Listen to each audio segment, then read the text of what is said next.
जोशीमठ से बद्रीनाथ को डोडिया की गरियो, एक महाराज जी के लिए और दूसरी बसंत लाला जी के 2.5 वर्ष के बच्चे के लिए, क्योंकि आगे की चढ़ाई में बच्चे को गोद में लेकर चल पाना कठिन था।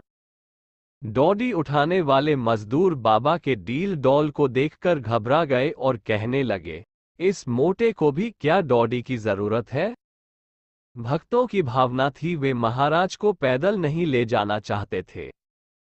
उन्होंने उन्हें मुंहमांगी मजदूरी दी पर वे तैयार नहीं हुए।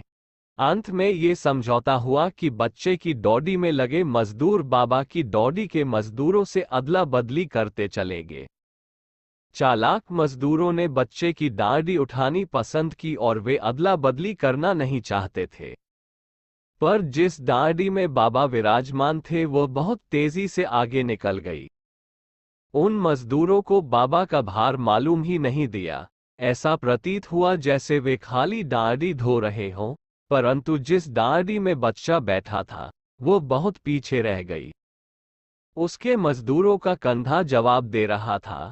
उन्हें आश्चर्य था कि इतना छोटा बच्चा इतना भारी कैसे। इस बात को व्यक्त करने में उन्हें लज्जा आ रही थी, पर जब स्थिति बर्दाश्त के बाहर हो गई तो उन्हें कहना ही पड़ा।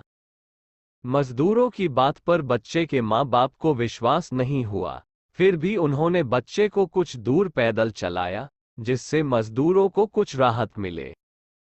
उधर बाबा बहुत आगे निकल चुके थे। उन्होंने अपनी डांडी रुकवा दी और इन लोगों की प्रतीक्षा करने लगे। जब मजदूरों से अदला बदली करने को कहा गया तो बाबा की डांडी के मजदूर बच्चे की डोडी उठाने को तैयार नहीं हुए। बच्चा भी बाबा के साथ डांडी में बैठने की जिद करने लगा। बाबा ने उसे अपनी डांडी में बैठा लिया। इससे समस्या और भी जटिल हो गई। बाबा की डांडी के मजदूर अब अपनी डांडी उठाने में आनाकानी करने लगे।